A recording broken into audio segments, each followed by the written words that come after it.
तो आपका हमारे यूट्यूब चैनल MGK 70 में स्वागत है। और दोस्तों आज हम बिहार शिक्षक बहाली यानी कि BPSC TR2 के पिछले वर्ष आए हुए प्रश्न पत्र को देखेंगे। और दोस्तों ये प्रश्न पत्र जो है मध्य विद्यालय यानी कि कक्षा 6 से 8 की परीक्षा के लिए है, सामाजिक विज्ञान का। तो बने रहिए दोस्तों चैनल पे। देखते हैं दोस्तों पहला प्रश्न दोस्तों है, द्वितीय विश्व युद्ध में नवंबर 1941 में अमेरिका के प्रवेश का मुख्य कारण था। तो ऑप्शन ए पोलैंड पर जर्मनी का आक्रमण, बी स्टालिनग्राड का युद्ध, सी सुडेटेनलैंड पर जर्मन कब्जा, डी उपयुक्त में से एक से अधिक और ई उपयुक्त में से कोई नहीं। दोस्तों 7 दिसंबर 1941 को पर्ल हार्बर पर जापानी हमले ने द्वितीय विश्व युद्ध के प्रशांत और यूरोपीय दोनों क्षेत्रों में अमेरिकी हस्तक्षेप पर बहस करने को समाप्त कर दिया था। और हमले के अगले दिन कांग्रेस ने केवल एक असहमति पूर्ण वोट के साथ इंपीरियल जापान पर युद्ध की घोषणा कर दी थी। तो दोस्तों यहाँ पे हमारा जो राइट आंसर दोस्तों है वो है ऑप्शन ई, उपयुक्त में से कोई नहीं। तो राइट आंसर दोस्तों है ऑप्शन ई। अगला क्वेश्चन दोस्तों है, जब मार्को पोलो ने चीन का दौरा किया था तब वहां का शासक कौन था? तो option A Genghis Khan, B Kublai Khan, C Hulagu Khan, D उपयुक्त में से एक से अधिक, ई उपयुक्त में से कोई नहीं। दोस्तों मार्को पोलो 24 वर्षों तक विदेश में रहे और मार्को पोलो की यात्रा के अनुसार वह एशिया के अधिकांश हिस्सों से होकर गुजरा और मंगोल शासक और युवान राजवंश के संस्थापक कुबलाई खान से मिले।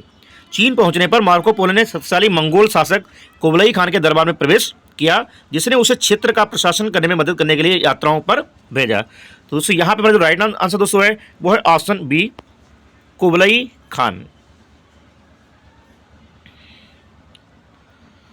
अगला प्रश्न दोस्तों है, संयुक्त राज्य अमेरिका में पहली अंग्रेजी बस्ती कौन सी थी? तो option A Jamestown, B Charlestown, C Boston, D उपयुक्त में से एक से अधिक, ई उपयुक्त में से कोई नहीं। दोस्तों 1607 ईस्वी में 104 अंग्रेज पुरुष और युवक उत्तरी अमेरिका में एक आवासीय बस्ती बसाने के लिए पहुंचे और 13 मई को उन्होंने अपनी बस्ती के लिए वर्जीनिया के जेम्स टाउन को चुना, जिसका नाम उनके राजा जेम्स प्रथम के नाम पर रखा गया था। और यही बस्ती उत्तरी अमेरिका में पहली स्थायी अंग्रेजी बस्ती बन गई। तो दोस्तों यहाँ पे हमारा जो राइट आंसर दोस्तों है वो है James town, option A James town. अगला प्रश्न दोस्तों है, टेनिस कोर्ट की शपथ किस क्रांति से संबंधित है? तो ऑप्शन ए अमेरिकी, बी रूसी, सी फ्रांसीसी, डी उपयुक्त में से एक से अधिक, ई उपयुक्त में से कोई नहीं। दोस्तों 20 जून 1789 को फ्रेंच थर्ड स्टेट के सदस्यों ने टेनिस कोर्ट की शपथ ली, जिसे 1686 में वर्सेल्स पैलेस के उपयोग के लिए बनाया गया था। और उनकी प्रतिज्ञा जब तक राज्य का संविधान स्थापित नहीं हो जाता तब तक अलग ना होने और जहां भी आवश्यक हो फिर से इकट्ठा होने की फ्रांसीसी क्रांति में एक महत्वपूर्ण घटना बन गई थी। तो दोस्तों अगर बात करें टेनिस कोर्ट की तो इसका संबंध फ्रांसीसी क्रांति से है, जो 1789 ईस्वी में लुई 16वां के शासनकाल में हुई थी। तो टेनिस कोर्ट की शपथ फ्रांसीसी क्रांति 1789। अगला है दोस्तों, मित्र राष्ट्रों ने सेब्रेस की संधि किस देश के साथ की थी? ऑप्शन है Germany, B Turkey, C Hungary, D उपयुक्त में से एक से अधिक, ई उपयुक्त में से कोई नहीं। दोस्तों सेब्रेस की संधि 10 अगस्त 1920, सेब्रेस की संधि जो दोस्तों हुई है ये 10 अगस्त 1920 को प्रथम विश्व युद्ध के बाद विजयी मित्र शक्तियों और ऑटोमन तुर्की की सरकार के प्रतिनिधियों के बीच हुई थी। और इस संधि के बाद ऑटोमन साम्राज्य टूट गया था। इस संधि पर तुर्की में तीखी प्रतिक्रिया हुई और कमाल अतातुर्क के नेतृत्व में तुर्की राष्ट्रवादियों ने सुल्तान के खिलाफ विद्रोह किया और संधि को अस्वीकार कर दिया। तो दोस्तों यहाँ पे हमारा जो राइट आंसर दोस्तों है वो है ऑप्शन बी, टर्की।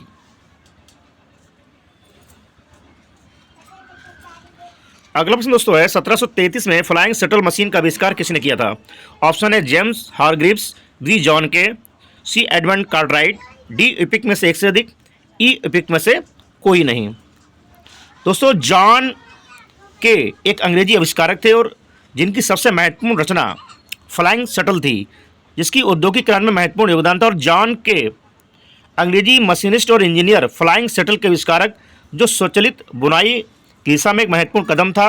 और फ्लाइंग शटल मशीन थी दोस्तों जो स्वचालित बुनाई की दिशा में एक महत्वपूर्ण कदम साबित हुई। इसका आविष्कार 1733 में जॉन के द्वारा किया गया था।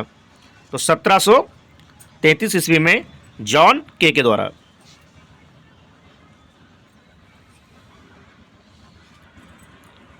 अगला प्रश्न दोस्तों है, किस संधि के द्वारा 30 वर्षीय युद्ध की समाप्ति हुई थी?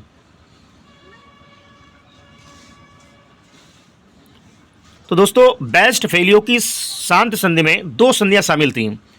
इसने 30 साल के युद्ध को समाप्त कर दिया था और इस संधि के सबसे महत्वपूर्ण प्रावधान पवित्र रोमन साम्राज्य के प्रत्येक राजकुमार को अपने क्षेत्र का अधिक जो है धर्म तय करने का अधिकार देना और शाही विषयों को धार्मिक आज़ादी प्रदान करना। दोस्तों यहाँ पे हमारा जो राइट आंसर दोस्तों है वो है ऑप्शन बी, वेस्टफैलिया की संधि।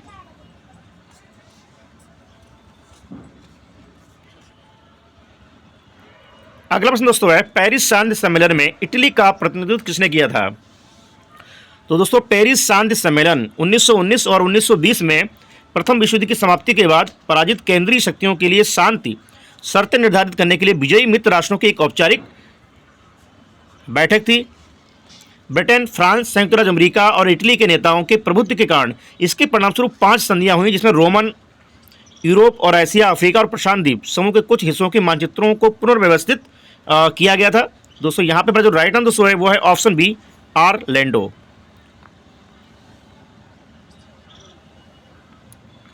अगला प्रश्न दोस्तों है, वैंकूवर जाने के लिए कोमागाटामारू जहाज किराए पर किसने लिया था? दोस्तों सिंगापुर में रहने वाले एक भारतीय ठेकेदार गुरमीत सिंह ने पूर्वी और दक्षिणी पूर्व भारत में रहने वाले भारतीयों को वैंकूवर तक पहुंचाने के लिए एक जहाज किराए पर लेने का फैसला किया था और इस प्रकार कोमागाटामारू नामक एक जापानी जहाज 376 एशियाई लोगों, जिसमें 351 सिख और 21 पंजाबियों के साथ वैंकूवर के लिए रवाना हुआ था। तो दोस्तों यहाँ पे हमारा जो राइट आंसर दोस्तों है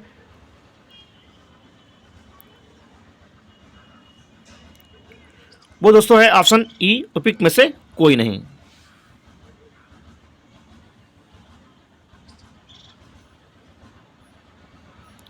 अगला प्रश्न दोस्तों है, शोर कमेटी की स्थापना से कौन संबंधित नहीं थे?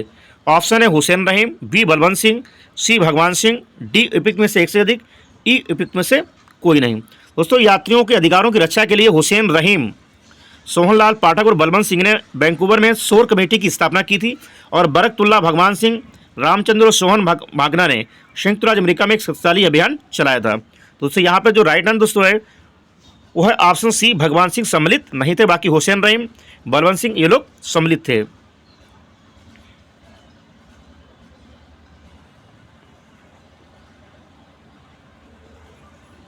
अगला क्वेश्चन दोस्तों है, महात्मा गांधी ने किस घटना को हिमालयी भूल कहा था?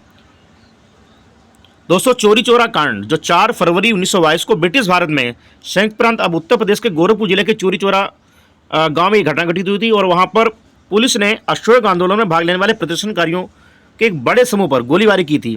जवाबी कार्रवाई में प्रदर्शनकारियों ने एक पुलिस स्टेशन पर हमला किया और उसमें आग लगा दी, जिसके बाद वहां पर 22 पुलिस वाले जो है जिंदा जलकर मर गए थे। दोस्तों यहाँ पे जो राइट आंसर दोस्तों है वो हमारा है ऑप्शन बी, चोरी चोरा कांड, जो 4 फरवरी 1922 को उत्तर प्रदेश के गोरखपुर जिले के चोरी चोरा नामक गांव में एक घटना घटित हुई थी।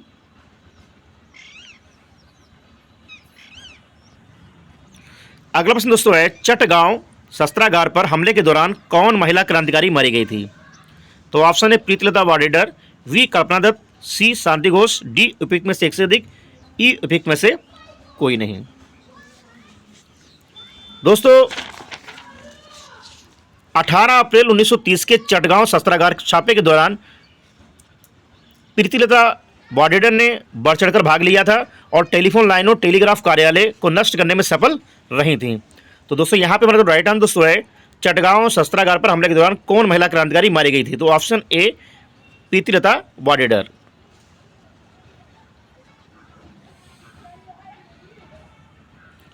अगला क्वेश्चन दोस्तों है, इनमें से कौन क्रांतिकारी काकोरी ट्रेन कांड से संबंधित नहीं था? तो ऑप्शन है Ashfaqulla Khan, B Ramprasad Bismil, C Prafulla Chaki, D उपयुक्त में से एक से अधिक, ई उपयुक्त में से कोई नहीं। दोस्तों काकोरी ट्रेन डकैती भारत में ब्रिटिश शासन के खिलाफ भारतीय स्वतंत्रता आंदोलन के दौरान 9 अगस्त 1925 को, अगर काकोरी ट्रेन कांड की दोस्तों बात करें तो ये घटना 9 अगस्त 1925 को घटित हुई थी लखनऊ के पास काकोरी स्टेशन पर। और इसका आयोजन हिंदुस्तान रिपब्लिकन एसोसिएशन यानी कि HRA के भारतीय क्रांतिकारियों द्वारा किया गया था। डकैती की योजना रामप्रसाद बिस्मिल और अशफाक उल्ला खान ने बनाई थी, जो HRA के सदस्य थे, जो बाद में हिंदुस्तान सोशलिस्ट रिपब्लिकन एसोसिएशन बन गया। डकैती की योजना को रामप्रसाद बिस्मिल, अशफाक उल्ला खान, राजेंद्र लाहिड़ी, चंद्रशेखर आज़ाद, सचिंद्र बख्शी, केशव चक्रवर्ती आदि लोगों ने अंजाम दिया था। और यहाँ पे प्रफुल्ल चाकी ये सम्मिलित नहीं थे, तो ऑप्शन सी दोस्तों सही है, काकोरी कांड से संबंधित नहीं थे। अशफाक उल्ला खान, रामप्रसाद बिस्मिल, ये दोनों लोग शामिल थे। और लास्ट क्वेश्चन दोस्तों है 1 नवंबर 1913 को गदर का पहला अंक किस भाषा में प्रकाशित हुआ था? तो ऑप्शन है गुरमुखी, बी उर्दू, सी हिंदी, डी उपयुक्त में से एक से अधिक, ई उपयुक्त में से कोई नहीं। दोस्तों 1 नवंबर 1913 को उर्दू में गदर का पहला अंक और 9 दिसंबर को गुरमुखी संस्करण प्रकाशित हुआ था। इसका मुख्यालय सैन फ्रांसिस्को में था। अगर दोस्तों बात करें गदर पार्टी की, तो गदर पार्टी की स्थापना लाला हरदयाल के द्वारा 1913 में सैन फ्रांसिस्को अमेरिका में की गई थी। तो दोस्तों यहाँ पर हमारा जो राइट आंसर दोस्तों है वो है ऑप्शन बी उर्दू। तो दोस्तों ये थे पिछले वर्ष में आए हुए प्रश्न पत्र जो सामाजिक विज्ञान से जुड़े हुए थे। अगर दोस्तों आपको हमारा वीडियो अच्छा लगा तो वीडियो को लाइक कीजिए, शेयर कीजिए। मिलते हैं दोस्तों नेक्स्ट वीडियो में। Thank you.